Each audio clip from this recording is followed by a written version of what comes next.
नमस्कार दोस्तों, इस वीडियो में मैं आपको दिखाऊंगा कि कैसे आप एक 24 वोल्ट डीसी मोटर को rotary encoder PIC12F683 micro controller और IGBT की मदद से कंट्रोल कर सकते हैं। इसमें मोटर की स्पीड कंट्रोल और ऑटो रिवर्स फंक्शनैलिटी भी शामिल है। वीडियो देखने के बाद आप सीखेंगे कि माइक्रो कंट्रोलर के लिए सी कोड कैसे लिखा जाता है। तो चलिए शुरू करते हैं। इस प्रोजेक्ट में मैं दिखा रहा हूं कि कैसे एक रोटरी एनकोडर का इस्तेमाल करके माइक्रो कंट्रोलर से मोटर की स्पीड और डायरेक्शन को कंट्रोल किया जा सकता है। यहां मैंने M247 rotary encoder PIC12F683 micro controller और 23N60 IGBT का इस्तेमाल किया है। इसके अलावा मोटर के ऑटो रिवर्स के लिए 2 रिले लगाए गए हैं और पूरी सर्किट को मेरी DIY लिथियम आयन बैटरी से पावर किया गया है। रोटरी एनकोडर का DT पिन PIC12F683 के GP1 पिन से जुड़ा हुआ है और क्लॉक पिन GP0 पिन से। माइक्रो कंट्रोलर GP2 पिन से PWM सिग्नल जनरेट कर रहा है, जिसे एक टोटम पोल ड्राइवर में भेजा गया है। यह ड्राइवर BC327 और BC337 ट्रांजिस्टर से बना है। टोटम पोल सिग्नल को बूस्ट करता है और इसे 10 ओम रजिस्टर के ज़रिए IGBT के गेट में फीड कर रहा है। IGBT के गेट पर एक 10K का पुल डाउन रजिस्टर लगाया गया है ताकि सर्किट पावर ऑन होने पर फॉल्स ट्रिगरिंग न हो।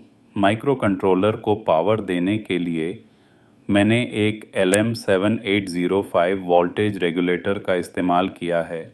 इसके साथ 2 470 माइक्रोफैराड के कैपेसिटर लगाए गए हैं ताकि 5 वोल्ट पावर स्मूथ और स्टेबल बनी रहे। मोटर के साथ एक UF5408 फ्री व्हीलिंग डायोड लगाया गया है जो ऑपरेशन के दौरान वोल्टेज स्पाइक्स से सर्किट को बचाता है। यह IGBT को प्रोटेक्ट करने के लिए बहुत ज़रूरी है।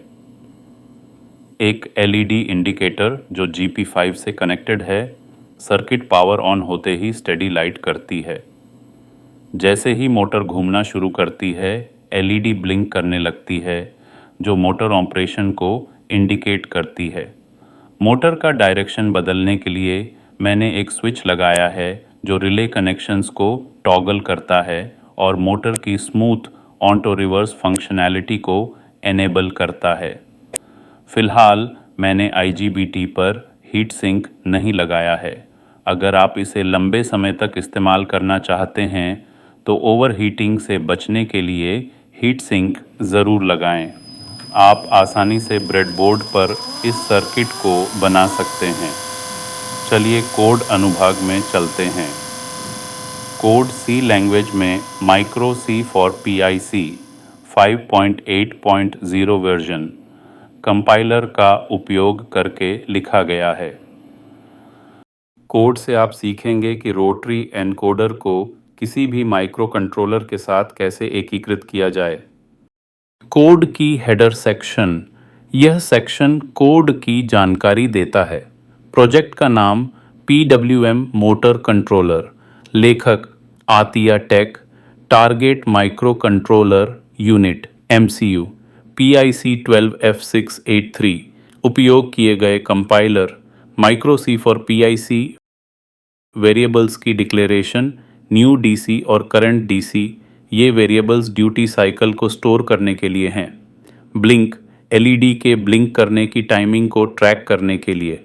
लास्ट स्टेट रोटरी एनकोडर की पिछली स्थिति स्टोर करता है। पिन असाइनमेंट्स LED स्टेटस दिखाने के लिए। बटन P मोटर की स्पीड को बढ़ाने के लिए। बटन M मोटर की स्पीड को घटाने के लिए बटन। एनकोडर _A और एनकोडर _B रोटरी एनकोडर की pins. Interrupt service routine ISR। यह टाइमर 0 इंटरप्ट को हैंडल करता है। हर 50 इंटरप्ट के बाद LED को टॉगल ऑन या ऑफ करता है। यदि ड्यूटी साइकिल 25% से अधिक है तो एलईडी टॉगल होती है, अन्यथा एलईडी हमेशा ऑन रहती है। मेन फंक्शन CMCON0 ये कंपैरेटर को ऑफ करता है। एन सेल सभी पिंस को डिजिटल मोड में सेट करता है। ट्रीज IO GP3 और GP4 को इनपुट के रूप में सेट करता है। GPIO सभी पिंस को लो 0 पर सेट करता है। टाइमर और PWM सेटअप टाइमर 0 ब्लिंकिंग और इंटरप्शन के लिए सेट किया गया। PWM1 इनिट PWM को 5000 हर्ट्ज पर सेट करता है। PWM1 सेट ड्यूटी 0 शुरुआती ड्यूटी साइकिल को 0% पर सेट करता है। बटन और rotary encoder logic button P यदि बटन दबाई जाती है तो ड्यूटी साइकिल बढ़ जाती है। बटन M यदि बटन दबाई जाती है तो ड्यूटी साइकिल घट जाती है। रोटरी एनकोडर लॉजिक एनकोडर की दिशा क्लॉकवाइज या काउंटर क्लॉकवाइज के आधार पर ड्यूटी साइकिल को एडजस्ट करता है। PWM ड्यूटी साइकिल अपडेट अगर न्यू DC और करंट DC अलग हैं तो PWM ड्यूटी साइकिल को अपडेट करता है। This is the end of code. The code is well commented. इस प्रोजेक्ट में हमने देखा कि कैसे एक रोटरी एनकोडर की मदद से मोटर की स्पीड और डायरेक्शन को प्रिसाइजली कंट्रोल किया जा सकता है। अगर आपको इस प्रोजेक्ट का कोड चाहिए तो लिंक डिस्क्रिप्शन में दिया गया है। वीडियो पसंद आया हो तो इसे लाइक और शेयर करें और ऐसे ही DIY इलेक्ट्रॉनिक्स प्रोजेक्ट्स के लिए चैनल को सब्सक्राइब करना न भूलें।